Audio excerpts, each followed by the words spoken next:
sitting with me, the guest of honor, retro Retro. Mike Yes. Iaconelli. Yes. Thank you. It's good to be here, Pete. It's great to have you, man. First of all, let me tell you, thanks for doing a show and having me be here as sort of, I'm usually here to help you coerce information out of people. Mhm. And today I'm just hanging out. So it's That's nice. cool. Thank you. Oh man, thank you. You're welcome. And congratulations. Thank you. I know we've said it on Ike Live in a lot of places, but this is a monumental event in anybody's career, and you certainly earned it. You did so much. We talked about the fishing accomplishments. You guys can research that. That's phenomenal. Things with the Ike Foundation and introducing people to fishing has been amazing. But I want to celebrate with you now your impact on teaching people how to fish. Oh, thank you, man. It's been fun. So let me tell you though, I'm not. I want to throw it to you real quick and say thank you for the inspiration. I've got a speech prepared for Thursday, and so I don't want to give too much of that away, but you've had a big impact on me personally. So thank you, Pete, for doing that. I feel like a lot of this success is because of you. So thank you, man. I get a little teary eyed up. I didn't expect that. I appreciate that, and I think we met for a reason way back when, and we came together, and some very impactful things has transpired. Tournament wins happened together, creating ups and downs too. That's the thing. I think if you were watching this, you tend to think just about the ups, but we've been through a lot of ups and downs, celebrations and cry fests, and just the reality of life, whether it's life or business. We've been through a lot of that together. But one of the best decisions we ever made, and we have our other business partner sitting off camera. You can't see him, but we love to teach. We love to educate. I saw it in your eyes the first time I saw you speak. You knew I loved it, and we were able to create something that is truly helping people and having fun doing it. It's a magic combination. I'm so thankful for the Bass University. I'm so thankful for you and Jeff, and it's been fun. How many people out there can say that they love doing something and it's work, and you have fun doing it? It's so rewarding. That's rare. It's very rare. It's rare. It's very rare, and we get to do this all the time. You guys do it every freaking week live. It's so cool to hear, the people that enjoy it and to see that you're having an impact. And I know you see it. Everyone, Riz, everyone here sees it. Jocelyn sees it. You run into people that say, thank you.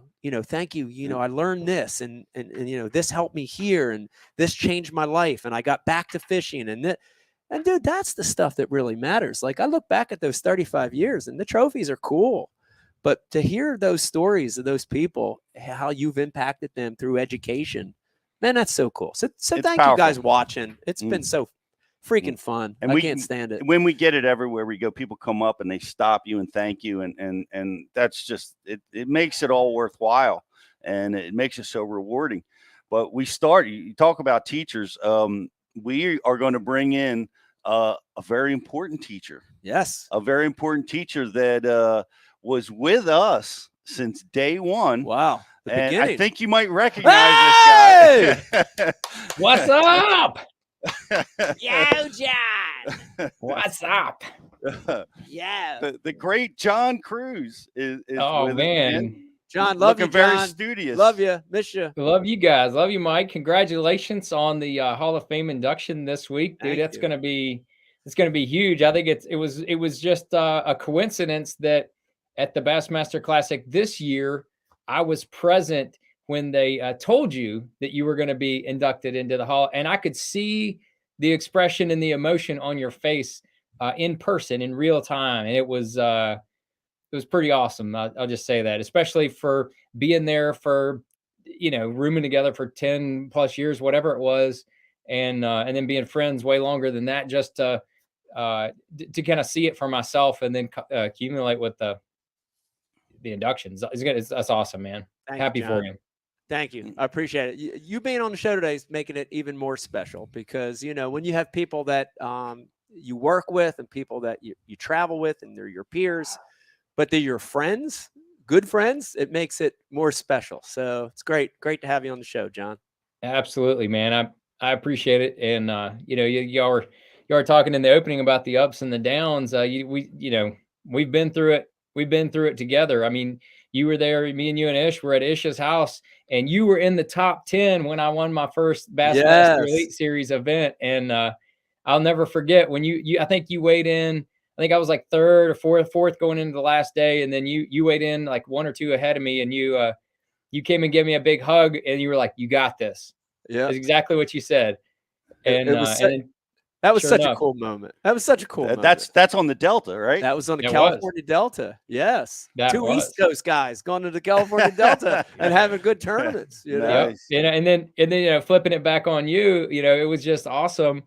You know, for us to be friends only for like a couple years before you won the Classic down there in Louisiana. I remember after the Champions Toast, you're just like chilling, sitting on like a table, just sitting there. And I believe it was Tripp that walked over to you and handed you your check. Yeah. And I was standing there talking to you, and he handed you looked at the check, and then you looked at me. You're like, wow. That's pretty awesome right there. And just, you know, to see, you know, a lot of the highlights like that, those kind of memories, they never go away. Never go away. They're all little moments in time like that. And I had forgotten about that one. I'm glad you brought that up. That makes me remember, you know, that time and how new it all was. And, you know, that was an exciting time because, you know, I know a lot of you know this, maybe some of you don't, but I was so close to being out of the sport before the start of that Classic. You know, it's tough. Listen, if you're watching this and you think you could stroll in and be a professional angler for 30 years, it's tough. There's ups and downs. And it was a downtime in my life. And I was legitimately like 99% sure that was my last tournament. And then something like that happens and it changes your life and the momentum of your career and your life just in 3 days. And it was incredible, but so cool to watch. John, I'll throw it back on you. Watching you develop into not just an amazing angler, but a spokesperson for the sport and a great businessman. I think a lot of people need to see that because, you know, giving back is important and having something else is important, you know, and you've done such a masterful job at that, John, with Missile. Congratulations to you. Hats off to you. And Pete, I've had a lot of fun with John working on product over the last, since 2013, 14. It's been a lot of fun. And we got some big stuff coming. Yeah, we got some big stuff coming through. We have coming through, baby. Hint, stuff coming. Very excited by the big stuff coming. Can't wait. Yes, exactly. Yeah, man. And again, turn around and back on you, man. It's been awesome to watch all the things that you're involved with there, and all the people that support that. I mean, we're all family, and it's cool to see that you grow your own brand and all the other. I call it the Ike Empire. It's what I like to call. I don't call it Pro Edge. I call it the Ike Empire. Everything that you're involved with as well. It's just it's like we try to outdo each other on and off the water, and I think it's fun. It's great. It's great. It is fun. Both exceptional. You know. And I know John's going to be getting this induction at some point in the near future. I'm sure, but take us back further. Like I met you in I guess it was in the 90s when we were all mid-90s. The Jersey guys were traveling together. Early to mid-90s. I don't know the story of you and John. Like all of a sudden, you and John and Ish were like rooming together and killing it. Out there, and how did that happen? How did you guys get connected? You and I, we met at ICAST, I believe it was one year.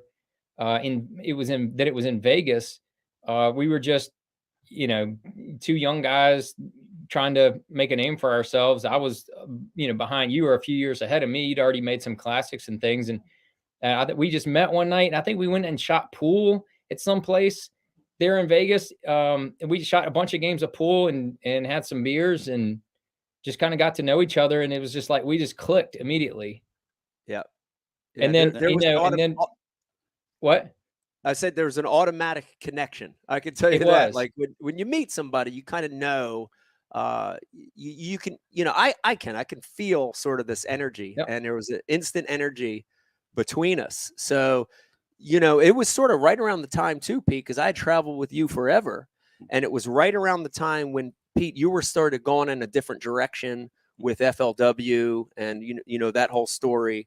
Yep. And so all of a sudden I was kind of like, man, you know, I know the strength of having a roommate and a travel partner that's not just a travel partner, but a good person and a good friend. And so, you know, that like popped up on the radar. And I think that Ish around the same time I started traveling with Ish. And then once I got Ish, you know, because Ish is a California guy at heart. Yep. So once you peel back that layer, you know, and I got Ish to say, you know, look and you know, look at how and then all of a sudden, once we all connected, it was like instantaneous that this was going to happen for a long time. And it did. It did. It was a great, man, we had such a great system forever and ever, you know? We did. I mean, and I think part of that, that energy is just, we all grew up in the same era. We enjoyed a lot of the same music. We enjoyed a lot of the same movies, all that. We had a lot of common interest other than the fishing stuff. And then you couple that with people that respected the other person. And the three of us, that was something that made the roommate situation work so well, is that if you had your stuff on the counter, you know, and I was near the counter, you'd be like, oh man, do you have enough room? I'm sorry. Like, dude, it's just little things like that. And it's not just that. I mean, I've told people about Ish, and like, if he goes to the store and he sees something that he wants, he'll get you one and you one too. He'll get both of us one, and he'll come back and be like, yeah, I got you one and I got you one of these because I figured you were going to want one. Like, didn't even call or didn't even ask, just did it. And that's just the kind of the stuff that I feel like the three of us always did for each other, and it just made it click and made it work. Yeah. It was a great time for me too, Pete, because I think you learn a lot when you get to travel with someone, and, you know, you pick up things that it might take you years or, you know, whatever to learn. Mm-hmm. And getting to travel with Ish and John, I picked up on a lot of stuff. You know, two of the best sight fishermen I know, John and Ish, and, you know, that was a weakness of mine for years and years. Right. And then you get to travel with these guys and learn something of, you know, flipping and frogging from Ish, crankbaits from John. You know, put you on the spot again, John. He's right up there, in my opinion, with the greats of cranking, you know. And so to be able to travel with guys and, you know, you're picking stuff up that is hard, the little stuff. Sometimes it's hard to learn. And I was able to learn from you guys and become a better fisherman. That's it. So how many go ahead, John. I was going to say, that's it. It's that little stuff that the information went back and forth. I feel like my influence was from, like, you know, fishing influence from here south, from Virginia south. Mike's is definitely more in that Northeast area. And then Ish had all this California influence and network. So we kind of had these like combined networks of regional things that went on there. And it definitely helped all of us. And to me, that's what a lot of what happens with the Bass U. You guys do a good job of each one of these seminars of selecting various guys that are experts on different topics, and they come in and to my benefit, I'll be honest, I learn a lot every time, especially we do one of the in-person sessions, because they ask the students ask amazing questions, and it makes me think. And then sometimes they'll come and be like, dude, have you ever tried putting the little blade on the back of that thing? I'm like, no, I've not. And they're like, just telling you may want to try it. And just little stuff like that just keeps the learning curve rolling. I mean, to me, that's what makes Bass U. Yeah. The guys sit in on each other's classes. Who was the guy that kicked everybody out one class? because he was about to give away the secrets. That sounds like a Brian Thrift thing. I put a disguise on and I stayed in the class, like a fake mustache, just so I could hear the information. Well, how many wins you guys got? Like, was that the period where Ish got his century belts? Yeah. And John got his big dub. Big dub. Yeah. We had a very successful run there for a while. And I think Ish he's got a lot of blue trophies. I can tell you. For a guy that's been away from Bass for a few years, his track record for blue trophies is incredible. Got a few. Yeah. He got the first blue trophy.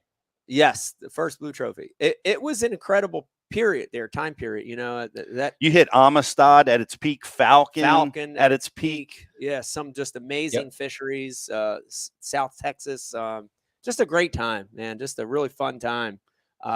You know, and I don't want to change the direction of the show, and you know, this will prove that I'm an old guy, but it was a period when it was more pure fishing than what we're seeing today. And I'm so happy that I was the peak of my career was during that period where it was us against the fish, you know, not with no technology, you know, because we had technology, but it was a different game. And I love that I love that era where, you know, we had to find the fish more on our own merit. And, you know, it wasn't necessarily a video game tournament every tournament. And I love that. And I would never change it. You know, I like the fact that happened when it happened. And, you know, it was a special time for me. Yeah. Well, it was a big time in fishing. Yeah. You know, when I was getting involved with it, I mean, like the GPSs look like a Etch-a-Sketch, like a blank slate. There was no GPS mapping or anything. Pixels. To be able to see the evolution of all the technology and throughout the tournament bass fishing has been interesting. It's been part of the part of the story to me. And then like Mike, you and I have just, you know, like I feel like sometimes we're behind the curve on learning all this technology, but that's where it's headed. And you know, Bass U's going to be right on top of making sure everybody has that knowledge to be able to go out there and compete. Yeah. John, I'll pose this question to you, being you're been a roommate with Mike. I have been too. I roomed with you and Ish at one derby, and been rooming with Ish. Excellent cook, and you know, from what I understand, and I want to hear, Mike is very handy with washing dishes. Is that true? So we had a great system when we were rooming together, and I tell everybody this. I know Mike's heard me say this before, is that, you know, Ish would do the cooking and I would do the cleaning, and Mike would do the eating. So that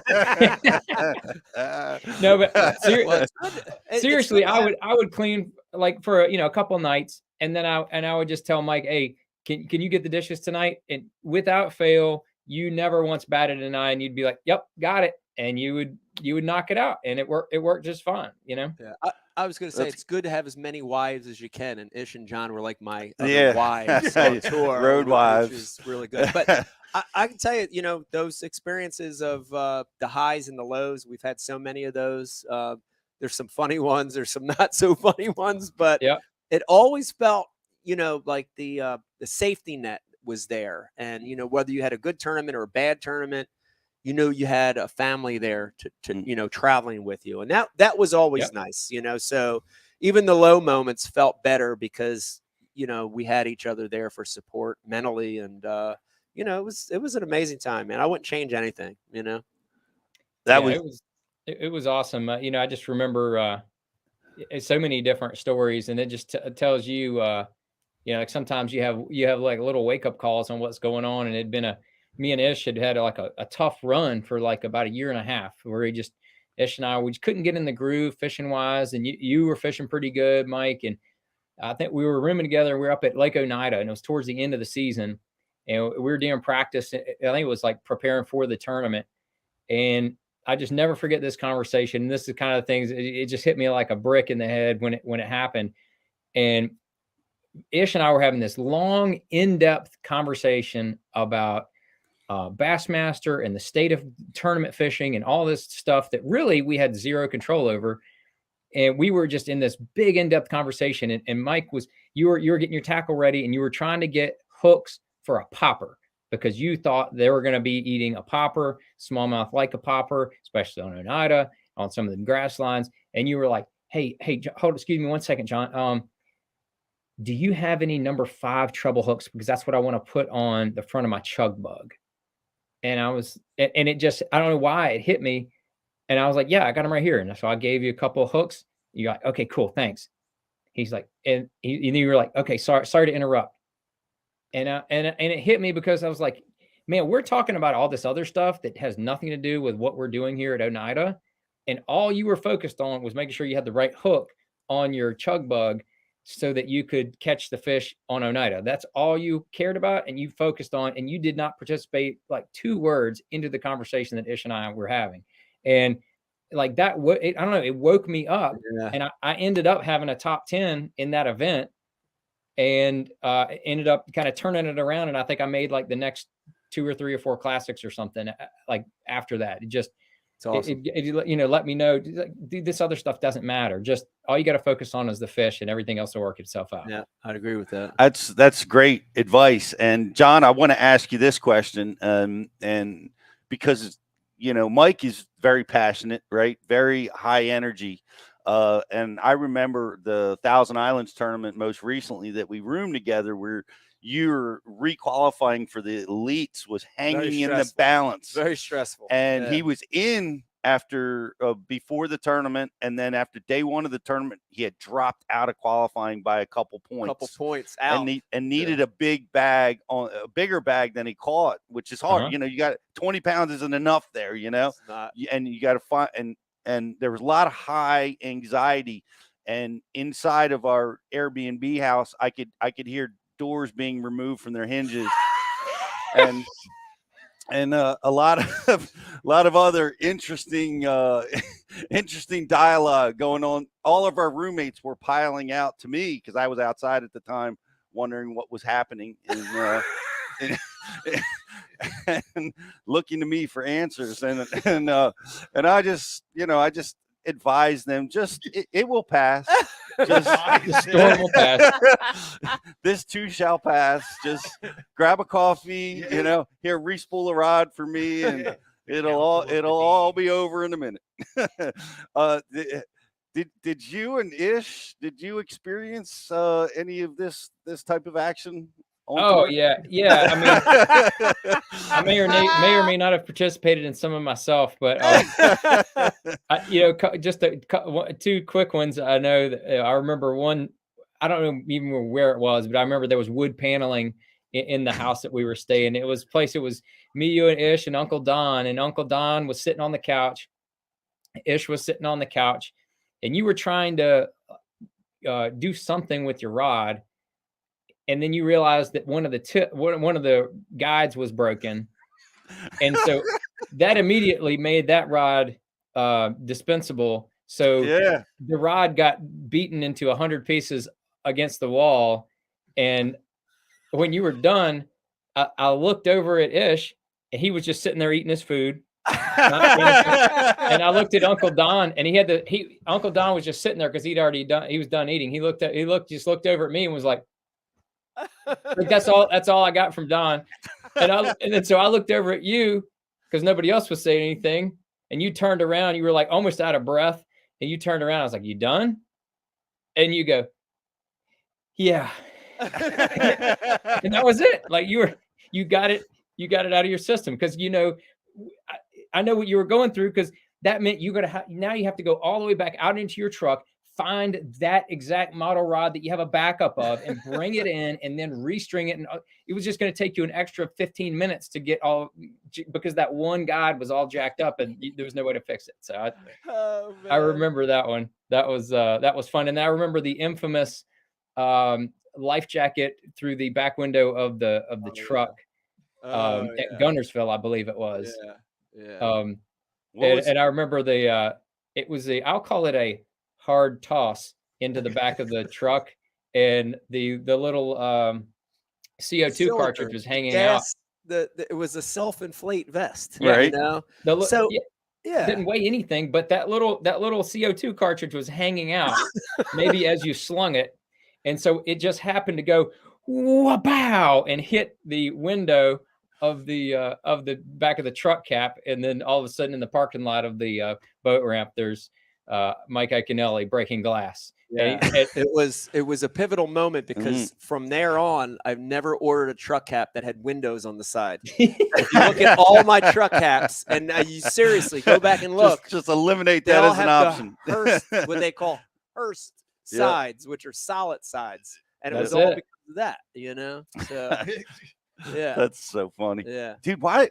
You get so mad at those ceramics in your rod, man. Yeah, I know. It's a trigger for you. It is. I don't know. I when you stabbed the walls at Lake Gunnersville, it was the same problem, John. I know. Same problem. Yeah. The rods are. And you were mad at Uncle Don. Was I mad at Uncle Don? Because he noticed the same thing, John, and he's like the ceramics and he's like, "Did you re-spool this rod?" Looking at Uncle Don. Got to blame it on somebody. It couldn't be my fault. I couldn't have stepped on it. Uncle Don, he would say, if it didn't have a 10-pound test and a Cinco on it, it wasn't mine. I can tell you that.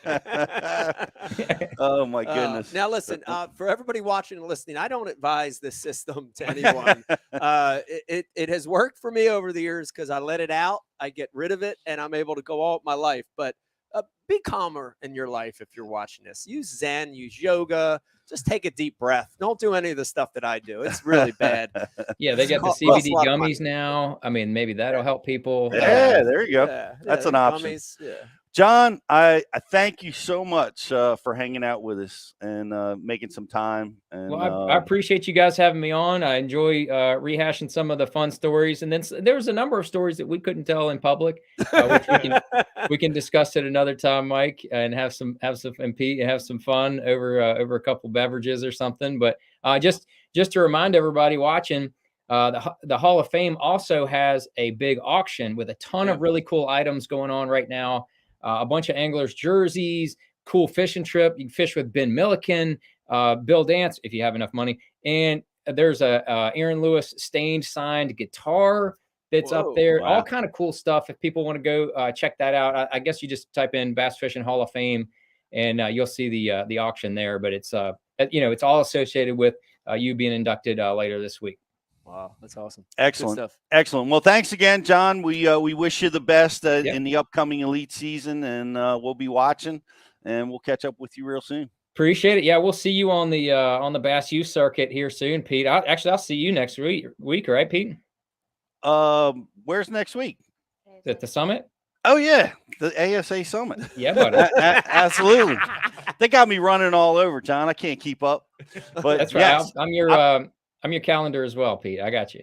I will see you there, and I look forward to hearing some of the stories that we couldn't tell here tonight. Yes, it'll be a lot of fun. Again, thanks y'all for having me on. Appreciate it. All right, thanks, buddy. Great John Cruz, everybody. Thank you so much.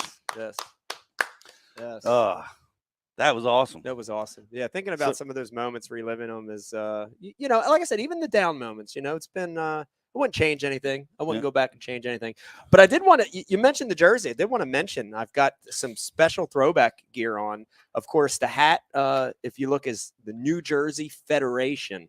And very, very proud of my club roots. And I know you are too. Mm-hmm. But if you're watching and you fish at the club level or you fish at the nation level right now or the Federation, shout out to you guys. So proud of starting there. And then I do want to give a little history on this jersey. So this jersey's dye sublimation, pre-sublimated printing. So you see all the jerseys now. This is actually still embroidered. Feel that, Pete. Feel right there. I just want you to feel my boob. But this is actually embroidered. Yep. And but it was a time, I'll give you the story on this, where we were going from a time where you wore vests, the vests were going out of style, and then the sponsors started providing jerseys. And it was all about these sponsor jerseys. And I got to a point where I wanted to design my own jersey. So I came out with this jersey that had logos and placements and the flames and all this strange stuff. And I can remember how literally horrified the sponsors were. That Really? The was sponsors were upset? Sponsors were upset. The motor and boat companies of the world were so upset because I was breaking away from these standardized jerseys that they were providing to all their anglers. Yeah. And it was such a cool time because, you know, no one had done it. And I just remember the excitement from people and then the you know, disbelief from people, like, you can't do that. Yeah. And now you look at it now and you would never think twice Right. about designing your own jersey with your own logos and your branding. And it was always the boat company. It's always the boat motor company had a very big stronghold on logo placement and jerseys. But it was so smart for them, right? They built the jerseys and they would supply them to you, and that would be guaranteeing them primary placement on everything. Yep. But everybody looked the same. You know, you'd look out at a sea of 100 anglers and, you know, they'd all look, it'd be like clones. It'd be like the Minions. You know, you're looking out at Minions and every once in a while, somebody will have Jimmy Houston sunglasses on. So maybe they look different, but they all look the same, you know, and it was a cool time to sort of break away from the norm. I remember Fishburne commenting about your flames. Like, I think it might have been the first time you came across stage wearing that. Yeah. And he was like, he was taken back by it and commenting about it. Yeah. And that was unique. Yeah. I actually unveiled the jersey during competition. And so that was, I remember like the day after I'd made the top 10 that day. It was on Lake Guntersville. George Cochran won that year fishing a suspending jerkbait. And I was cranking, fishing a jig and a rattle trap. And I remember the last day I caught a big one on a red rattle trap.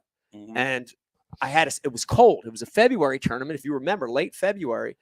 And at that point, I started to get hot because I finally caught a big one. And I was hot. I would heat it up. And I took my sweatshirt on and I had this jersey on. And, you know, everybody was kind of like blown away. And at weigh-in, everybody was kind of like looking like, what the hell is that? And then very next day, I got the calls from the boat motor companies disgruntled about this jersey. Yeah. I could see you enjoying that. Yes, I did. Yes, you were breaking away.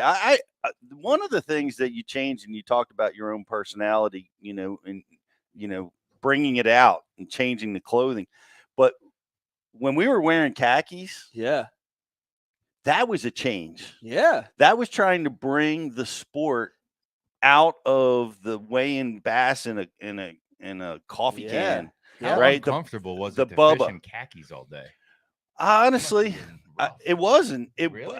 To me, I wasn't bothered by it. But what we were trying to establish is professionalism of the sport. That's what we were trying to accomplish by doing that, and just bringing it out of the Bubba kind of mentality. Try to get it mainstream.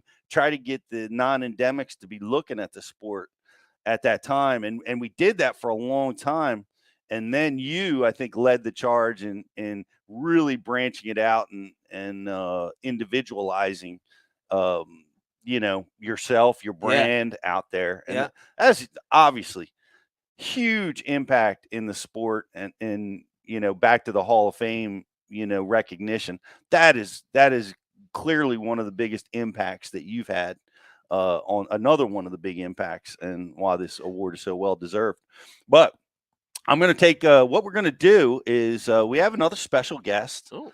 And is it Becky? And it might be. Oh. we're going to be talking about some different things. I want to give a shout out to my mentor, Rich Schneiderite, who is dealing with some severe health concerns. He was my mentor in the federation. Big deal in this part of the country. He really is. He's got a Hall of Fame amateur career, and there's no question about it. And he's suffering through some serious illness, and thoughts and prayers to him.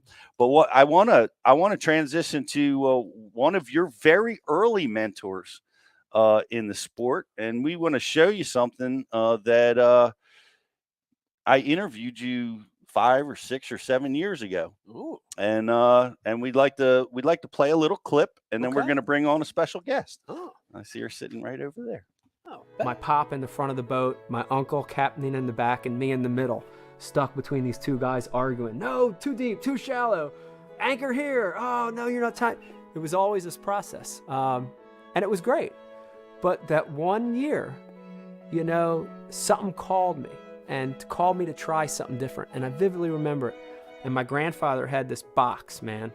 His green, freaking green, old 3-tier box. You know what I mean? Brass hinge, you open it up. You know, out come these 3 drawers. And I was told, instructed from very early age, never to touch that box. Because it's my Pop's box. Don't touch Pop's box. But I went in that box and I snooped around, looked, and I closed it, and nobody's looking. And he had these lures. And that was, up to that point, that was foreign to me. Fishing was live bait. It was cut bait. It was, if it was a lure, it was trolling. That's something my uncle tied on for me. But all of a sudden, in this box, it almost possessed this magical quality of these shiny things, carved things. And that was like exciting, you know? And vividly remember that year going in there and pulling out one of those and kind of quick looking around, shutting the box, going out and putting on the rod I've been using for trout fishing. So that's a split shot, a barrel swivel with a snelled eagle claw on it. Take the snelled eagle claw off, pinch off the split shot with the little ears, and I put this lure on. And it's a 9S Rapala floating minnow.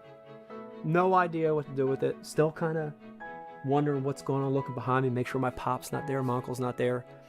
And I walk out to the dock and cast that thing. Push button, spin cast still. Not even using spinning or bait casting yet. Push that spin cast, chuck it out there, and just watch this thing hit the water. Ripples go out from it. Just kind of like, wow, that was cool. In itself, that was cool. And then I just start reeling this thing. And this amazing action. Something I've never seen. Up to this point, it's been bobbers, and it's been split shots and bait. And now all of a sudden, here's this thing that was so cool. And I stopped, and that thing popped back up, boom, and created more ripples. And I'm like, man, that's so cool. And just as I was ready to crank it again, dude, that is the moment that hooked me. I can see it. I can still freaking see it all these years later. And reeling that fish in, and the jump, and the fight, and finally swinging on the dock. It's only a 2.5 pounder. Swinging it on the dock. Out of my mind crazy, because it's the biggest, craziest fight I've ever had in my life up to that point. And that's the moment that hooked me. I think a lot of people have that same story. But when I look back on it, that's what really hooked me in the sport. I'm younger. All this happened probably 10, 11 years old, that first strike. But that then morphed into something much bigger. But, you know, now it's this thing where we really realize, I think at that age, there's this core group of guys that have this same passion. And it freaked me out, because when it happened, I thought I was the only one in the world. But then I realized my buddy Tom loves fishing, and my buddy Brian, and my friend Dave. And all of a sudden, we kind of get this band of friends together to scheme on which mom could take us to the lake. You know, it's always these rides, a ride to Woodbury Lake, a ride to Almanesson Lake, and drop us off, you know? And that really, I think, over the next couple of years was the process. The same bait, you know, maybe starting to learn a few more, fishing around the house, but it always being front and center. But now all the while, fishing's still there. And fishing's getting more technical now. You know, it went from when I'm 10, 11, 12, there's only one bait and one line, and you put it on a brass swivel and you fish it on a spin cast, to now all of a sudden my buddy Dave is fishing a bait caster. What the heck's that? And now I'm subscribing to Bassmasters and I'm reading about plastic worms and spinner baits. These lures that a couple years earlier I would have laughed at, you know? That thing can't catch a fish. What is that? You kidding me? Fish is not going to hit that. But now it became, wait a minute. They're catching fish on that bait? You can actually pattern fish? There's a way to actually put a mental thought process into this and not make it luck? Then it really started to keep advancing for me. And to have that group of friends there we all kind of pushed each other, and we didn't know at the time. We were just hanging out, but they were peers pushing each other into new directions in the sport, and that was the next big phase for me. Wow, that's crazy to see that. That is the original mentor, Pops. Pop, yeah. I mean, it all starts from somewhere. I think you have that person in your life that sort of shows you something, and I can't explain it, but I can see it in my own kids. You gravitate towards something, and something feels natural, and that was fishing for me. It always felt natural. It's hard to describe it, but when I was out there with my grandfather and uncle, it felt like this is what I should be doing, and I would do other things, and I had fun doing other things, but it never felt like that. Always had that natural connection with it. So man, that gives me chills watching that thing. That's crazy. It's funny. Me too. And I got that same feeling. Like when my dad took me fishing at 4 years old, I was home. Yeah. And I just knew it. Yeah. I did a lot of other things, yep.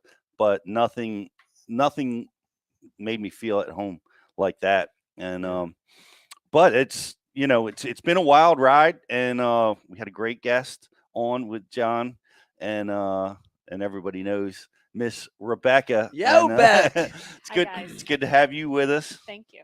It's we're here. We're on Bass University Live. So many things we could talk about in Mike's Hall of Fame career, but we're Bass University, and this came about the three people at this table. Yeah. Is where Bass University started 15 years ago. Can you believe that's 15 years ago? No, I don't believe that's 15 years ago. Wow, we got old. We did get old. It's it all started. I know, Mike. I remember as I remembered. Yeah. You tell me how you remember it, but we were going through some situations, right? We worked for Bassmaster University. We were speakers. Yep, Gary White. Gary White. We traveled around, and ESPN made the purchase of Bass and discontinued that program. They did. And you and I had been talking about, just pie in the sky. Man, we ought to do something. We ought to do it better. We ought to do it our way. And life gets in the way, and fishing, and you're trying to survive and win. Yeah. And I remember you calling me one day and said, "Pete, it's time. I think we got to go. Yeah. I think we got to go now." And I thought about it, listened to it, and I'm like, you know what? Let's do it. Yeah. That's how I remember it. I remember getting a call from you. I think you're correct. I mean, I think we both felt that void of, education, and wanting to educate people in fishing. And again, I'll reiterate it. I said it earlier. It's like, but we were both passionate about teaching.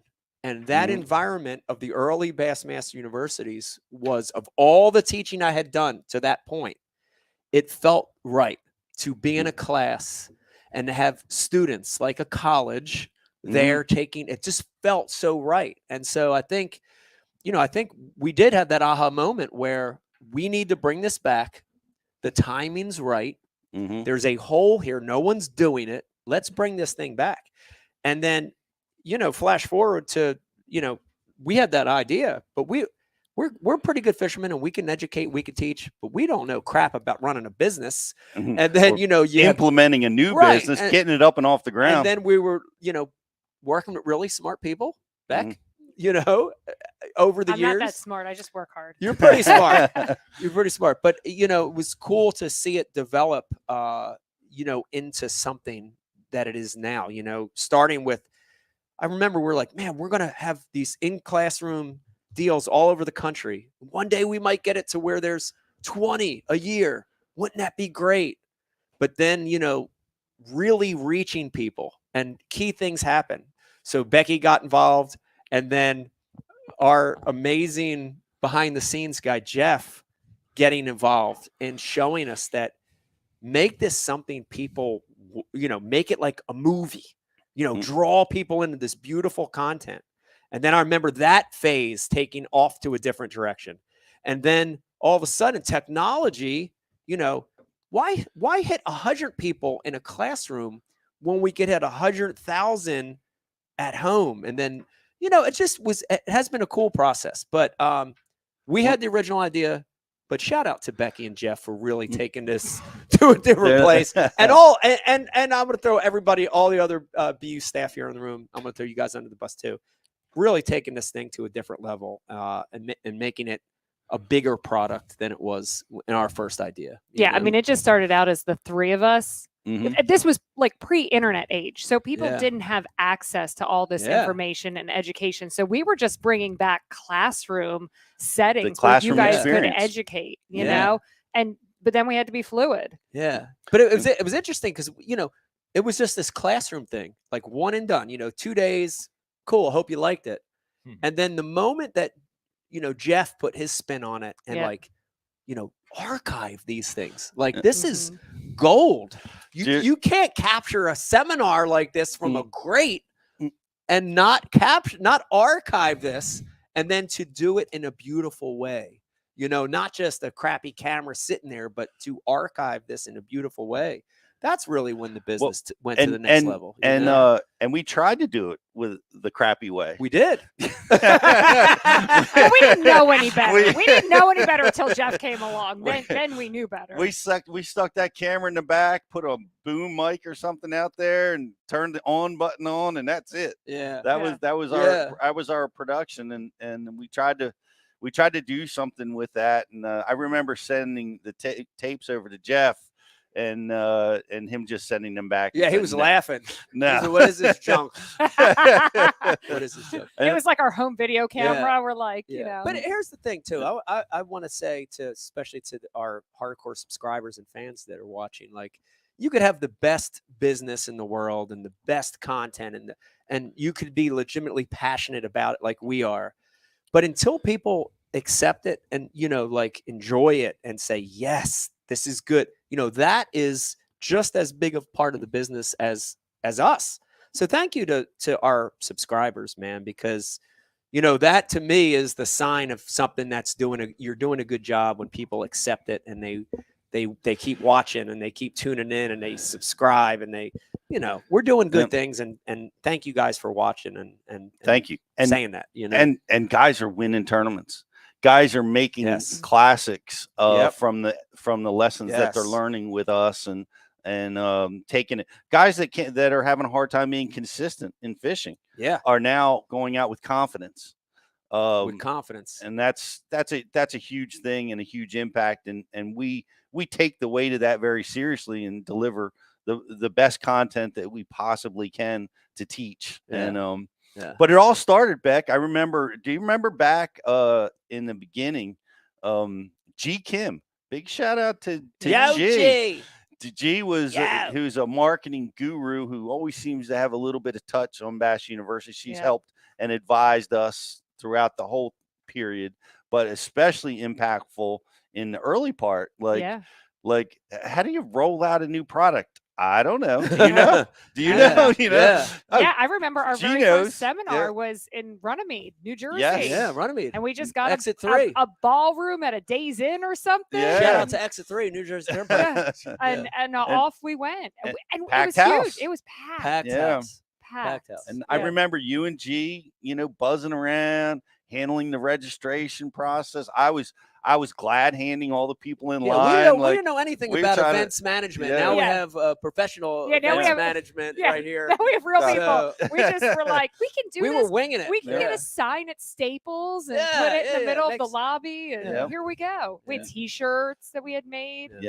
Very humble beginnings, Pete, to this. But I do want to real quick. I'm sorry, I didn't want to change the subject, but I do want to say something. Other thing that I'm really proud of is from day one.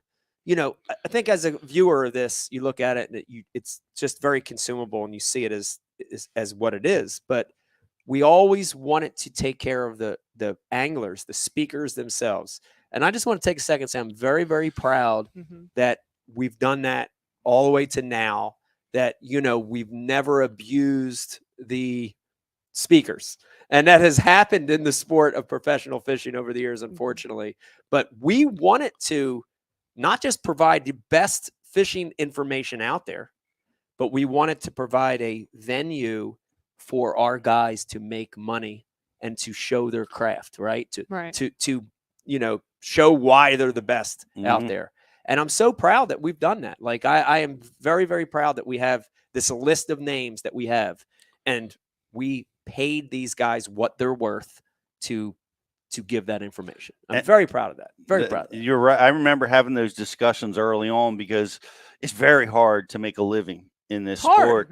And we going through it like we wanted to make sure that we treated everybody fairly, and what the other component that, and we've become really good at this part of it with our amazing team that we have is we promote the brands of the people that are teachers at Bash University. Yeah. So, and I think, we go out of our way to do that. And, through all of our social media channels and all the channels that we have to take care of the guys.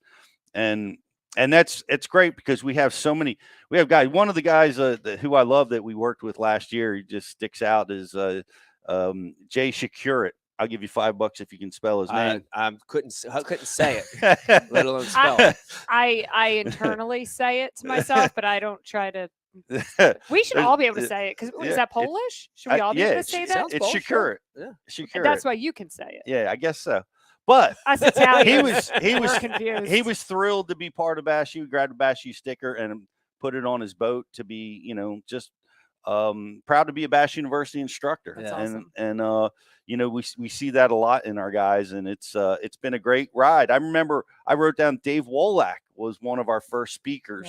Shout out to Wolak. And Dave has moved on into the medical field now, but just a tremendous champion. And you can go down the list of our great speakers, and it's really the guys that have built this sport. Everybody that has had an impact on the sport, we have them teaching about how they did it, the tools that they used, and I would like to give you guys something. I don't know, Jocelyn, she's gonna go get that. This is just a little memento. Oh, I'm scared. Is it alive? And this is one of our 2012. I'm showing it to you guys. Whoa. Oh my gosh! Look, boom, and Ready? Boom, boom. Yep. And let me see. Wow. Let me try to. I'm going to turn this The around. old signage. Look at that. I'm trying to get the glare off of it. I don't know. Look, if you can you see the signatures? Oh my gosh, that can is you peek around the corner there? absolutely wild. Whoa. Can you identify them all? Of course, I see Gary Klein, John Cruz, who was just on. I see Boom Boom. Boom Boom. Is that David Walker up there? Yep. Wow, so cool. David Fritz. Pete Gluzik? I don't know that name, but McClellan. Wow, very cool. Yep. Yeah, Shama. Man, that's awesome. So that is so cool. This is 2012, back when Becky was pregnant, working at Prego girl, showing up to do registrations at BUs. Yeah, that's cool. That was awesome. It's so cool to see that because the other part of I can tell you, I like have this pride of the logo.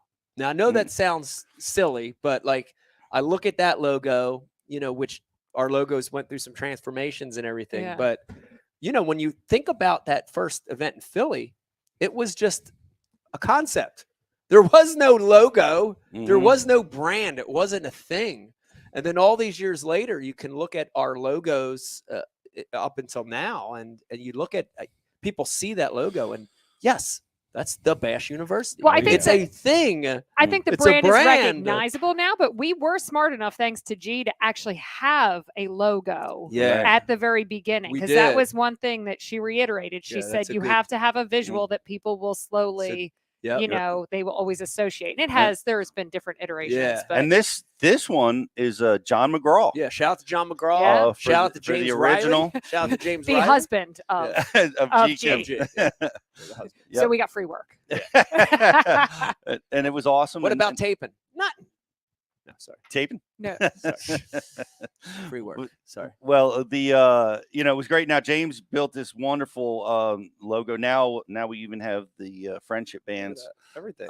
Yeah. Everything. Yeah. This is crazy. Bashu has become a brand, and it's a brand. I can tell you, I'm very proud when I see that shield, whether it's on one of us or it's on a fan or a subscriber or another pro. When you see that shield, it's a good feeling, man. You know, very proud. It's a very proud feeling. It is. And to go, there's so many things, and I want to bring up some people. Well, I want to bring up one of the key people that was with us from day one, which was the greatest MC of all time, Mr. Bill Dakota. Yeah, Bill Dakota. Shout out to Bill.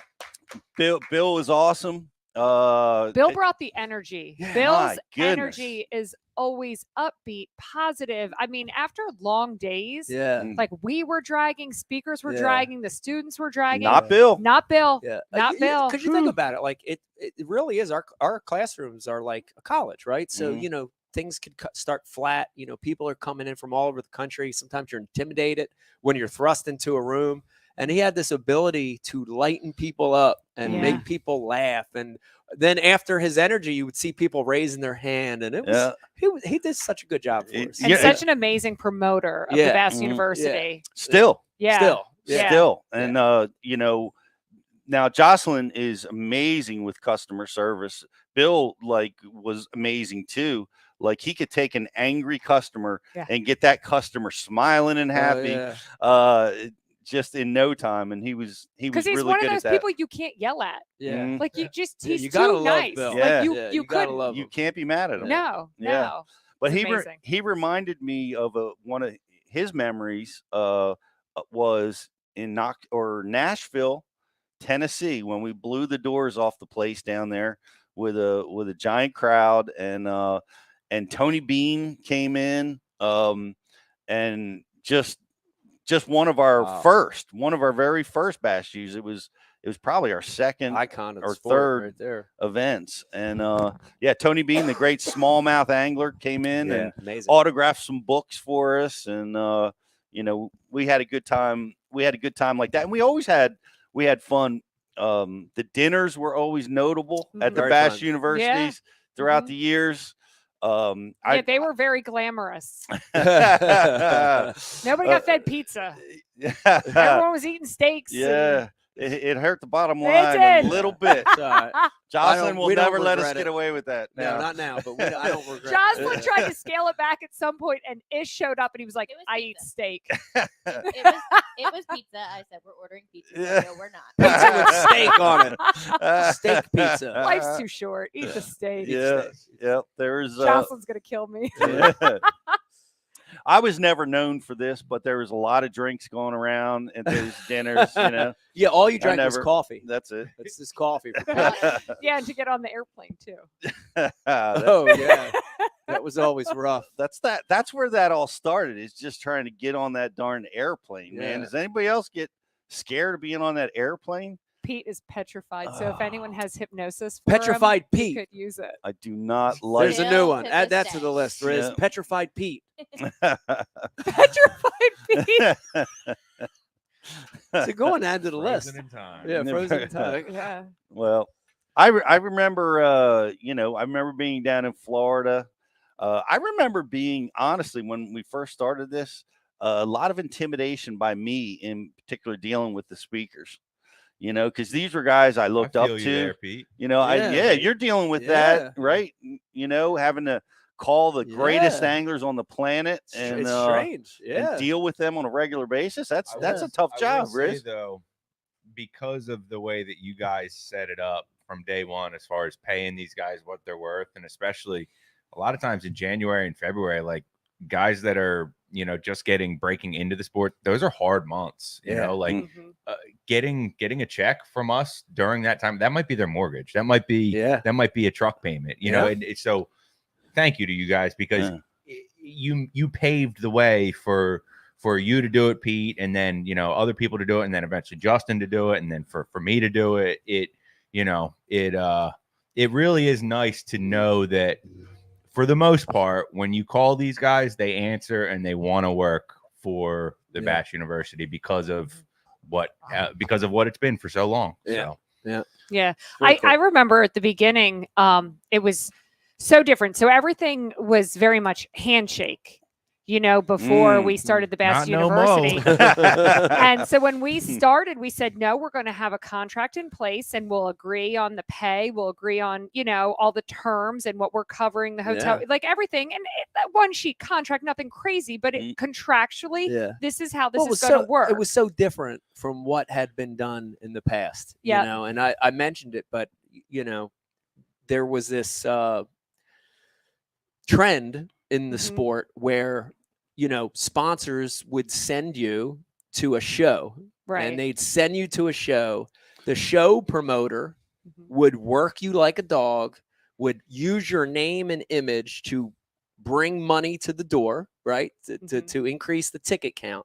And these poor guys weren't even getting paid. In some cases, they weren't even getting their travel paid to get to these destinations, And I think you guys did an amazing job at changing that mentality. And I've seen it just in other pieces of the industry where it's expected. It's expected, but at the beginning, it was hard. It was hard to get people to sign contracts because they didn't understand. They're like, I'll be there. And I'm like, no. Sign it. Yeah. It's for you and us. Yeah. Please sign this. Yeah. We want to pay you. Yeah. We'd like to pay you money.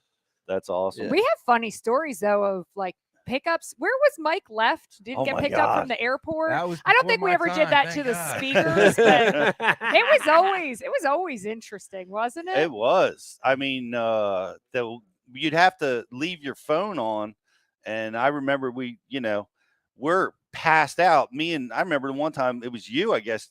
Me and Kimmel's phones are going off the hook and we're both sleeping and you're stuck at the airport at 2:00 in the morning. Because we use volunteers to pick people up. And I guess we learned our lesson. Volunteers can flake. That's it. I mean, you've got 6 people coming and going, and it's a pretty complex operation getting those people in and out in a timely fashion. Because a lot of, especially you, like you're coming from somewhere guaranteed. You know what I mean? Yes. So you're not getting into late. You're running and gunning. You're wide open, and getting people where they needed to be was, we got in. We heard some serious shouting matches. kind of like when 4 dudes from Alabama show up to your Airbnb at 1:00 in the morning. Oh, boy, dude, you. That was just, you didn't hear anything about that, but because he was coming from somewhere else. yeah. Do you remember that? No. We were filming the bucket list, and we were John McGraw, baby. Yeah. Oh no. I'm in my cabin. We're at Marine Village College. You come in late, or what? You're passed out, sleeping, and there's guys trying to get into your cottage. Oh, I remember. I know. Yeah. I remember hearing and this I was now. the first wake up from John McGraw. He's standing over my bed. Riz, wake up. There's 4 guys from Alabama here and they're pissed. Oh, that's right. Because they double booked. They told 2 parties that the cabin was there. There were enough cabins ultimately, right? Plenty. But they told everyone they were in one cabin. It's possible it was their fault. It's possible we moved into the wrong cabin. I'm really not sure 50, we go how that way, went down. 50-50. Flip a coin. Let's see. Wow. But then, of course, Riz says, "Let's wake up Pete." John was the first one to wake up. I was second man on the scene with John.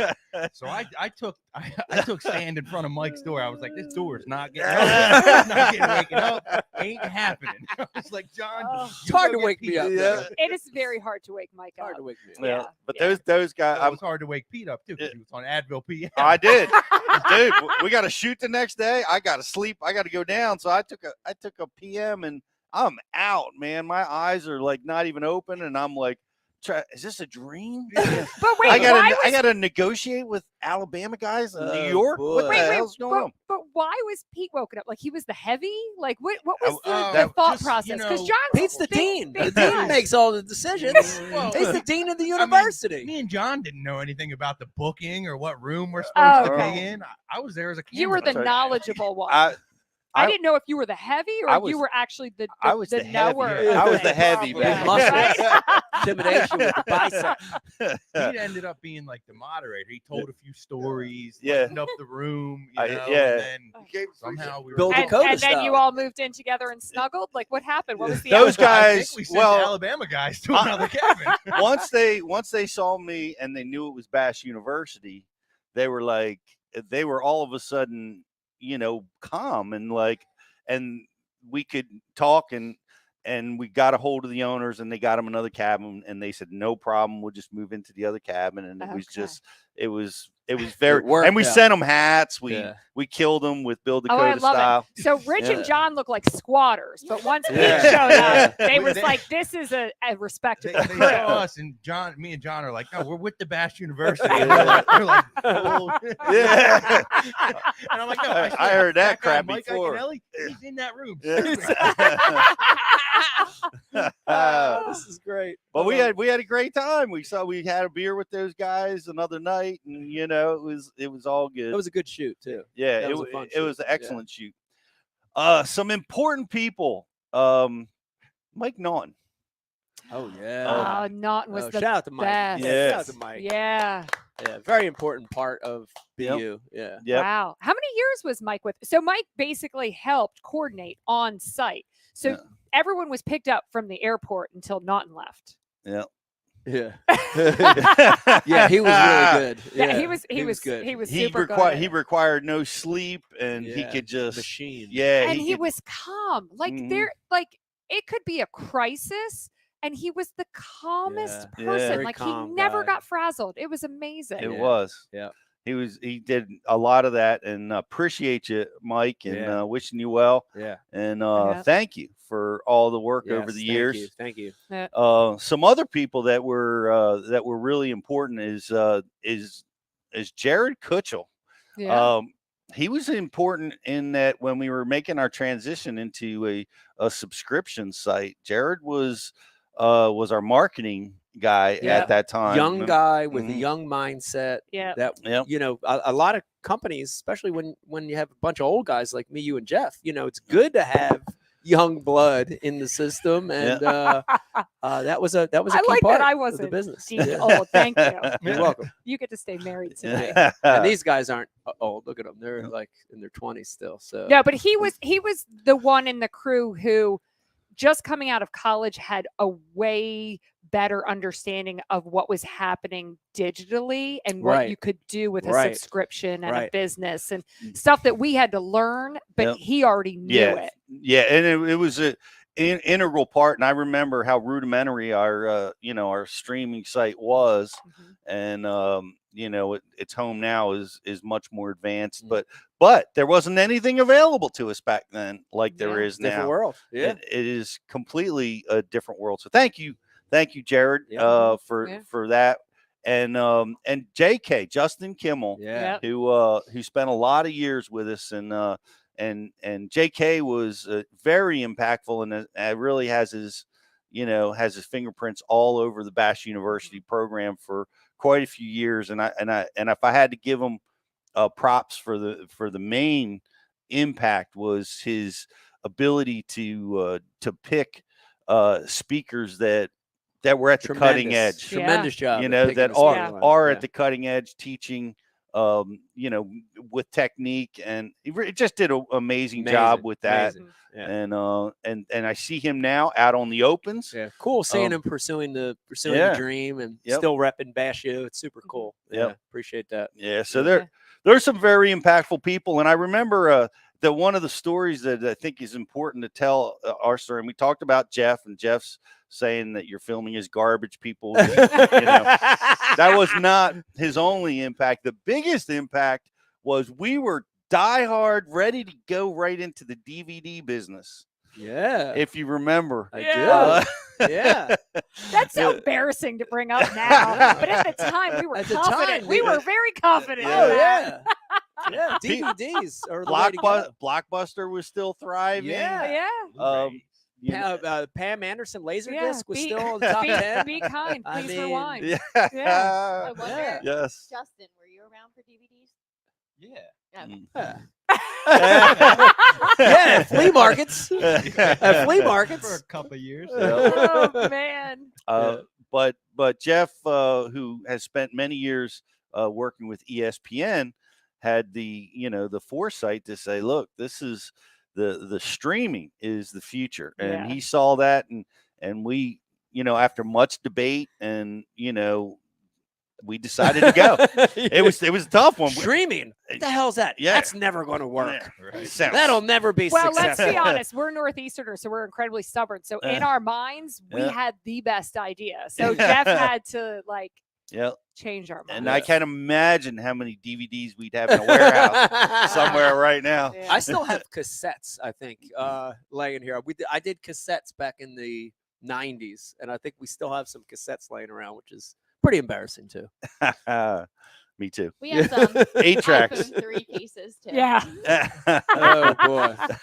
Oh boy. So, I want to throw a shout out too, while we're doing the shout out, to our web guy Jason, who's phenomenal. Jason Hargett. Jason he's really, like Jeff and Riz and Joss and everybody here has FaceTime to the public, and like, oh yeah, that's what he called from BU.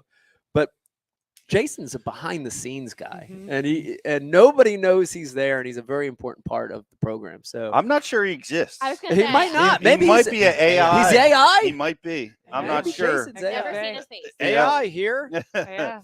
I know Alice exists, I think, but So to explain for the viewers, Jason does not have a camera on his computer. He does not show his face for any of our Zoom calls and meetings. No. But he has a picture of his daughter up, so which is Alice. So we assume that's actually Alice. Jason's totally watching, laughing at us. He's laughing. But no, Jason, not only has he built all these websites, but just the knowledge and the ideas that he brings. I mean, he's invaluable. Huge, invaluable, impactful and member he of the loves team. fishing. And he loves fishing, and he understands. He's passionate about fishing. So I think that's important. We've been lucky to have a team that knows the sport, that loves the sport, and that's a cool piece of it. Thank you so much, Jason, for everything that you have done for BASU. Very, very powerful force in BASU. Thank you for bringing him to light right here. It's been a wild ride. We had a wonderful experience last year. And this is what I love about BASU. We're back in the classroom. It's an experience. It's nice something. It's awesome to be able to have this at your fingertips. But man, there's just something about being able to talk to somebody and shake their hand and see the baits and experience Bass University. And we're going to be in the classroom again, and we're going to be in Alabama, South Carolina, Texas, and Shreveport, Louisiana this year. Shreveport's confirmed? Heck Oh, yeah. All right. So we're Shreveport. Yes, we haven't been there for a while. Man, I fond memories of Shreveport for me. Yeah. Oh, the Red River. Good and bad. I won the Federation. Mixed won the feelings. Federation Nationals there, and then I lost the Classic there by 8 ounces. So it's a great place. Yeah. Well, yay, 2008. Well, we also, when we were in Shreveport, remember the water that comes into the campground came through a pipe underneath the river, and they somehow hit it, so we didn't have water, and so they put us on the well at the campground, but the well hadn't been used in 20 years, so anyone who drank the water then of course got sick and was like hospitalized and everything. It was an interesting experience. No. I just went down the random path. Wow. Glamorous lifestyle of Memories of Shreveport. Well, we started having Bass University meetups, a meetup this past year, Athens, Texas. We went to, what was it, Lake Travis? Lake Athens. Lake Athens. Thank you. It was a tough one. and in Athens, Texas. Had a damn.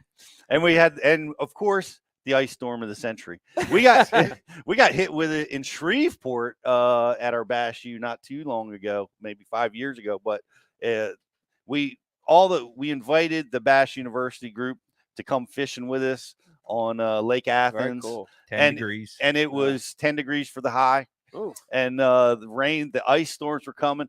we were on water for about 4 or 5 hours before my hands became useless. As we didn't pack that kind of gear. Texas. You don't need that. Yeah. Rain gear brought. Why have it? And so the ice. Everybody has to leave. The ramps are freezing. They're terrified they're not going to be able to get their boats home. So everybody kind of, we'll see you tomorrow. Hopefully the conditions will be better. And, because we planned 2 days for this. And then we get back to our rental house and the ice just presses and cables start falling. Our electric goes out. Across the street explodes. On fire. Wow. Massive fire across the street. No electric, no heat. So you didn't take this as a bad omen that maybe you shouldn't do meetups? No. It's just the greatest.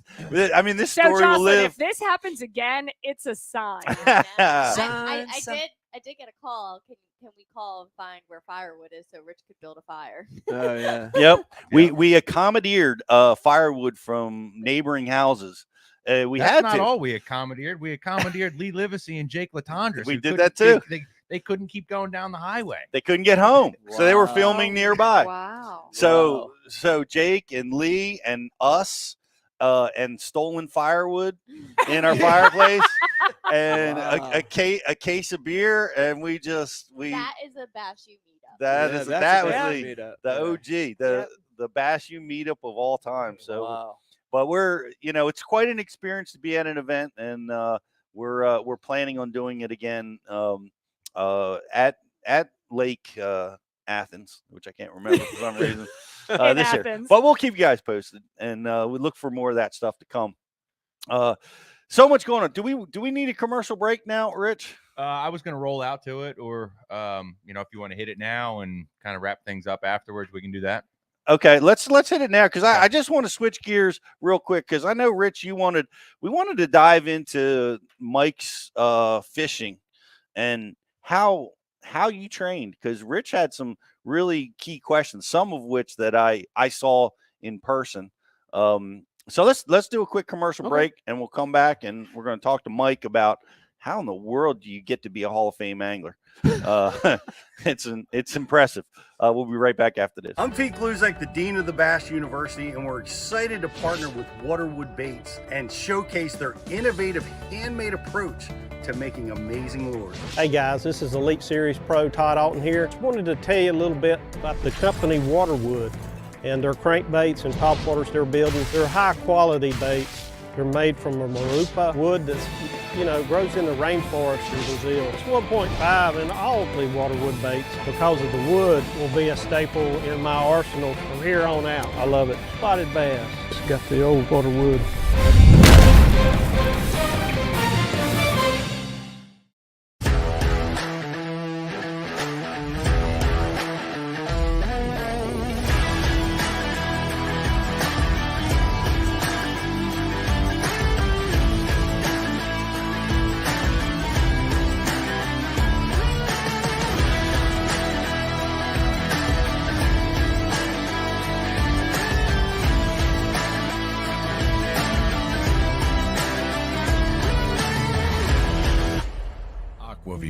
The leader in underwater viewing technology.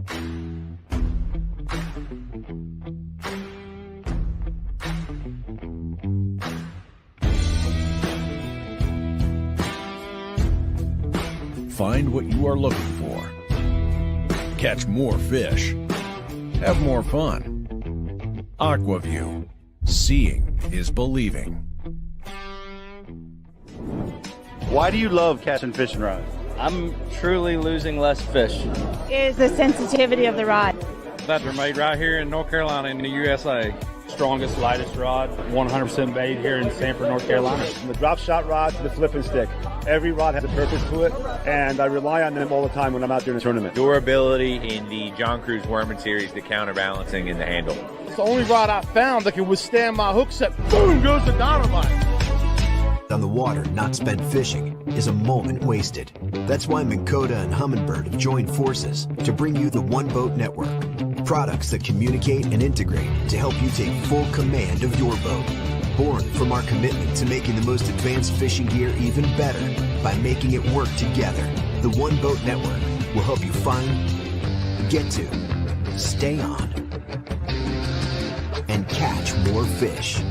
When One Boat Network products talk to each other, they can navigate your boat automatically.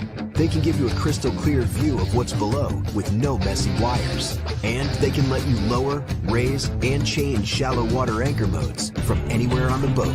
But that's just the beginning. We're never done innovating, integrating, and making your boat simpler and easier to control. All so you can make every second on the water count.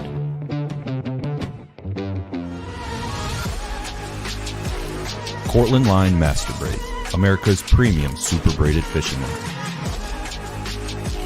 Manufactured in our Cortland, New York facility and constructed from the highest quality Spectra fibers available.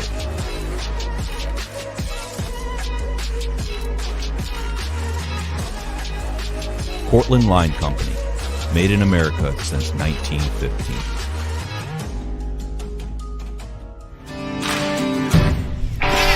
I have to have the best eyewear. My eyes are essential to doing my job. It's the highest quality lens that I've ever used. Top of the line performance in these glasses. But they're priced for absolutely everyone. The everyday angler can afford them. As a touring professional pro, if I can depend on them, I know the weekend angler can as well. Hobie eyewear, built for the pros. Price for everyone.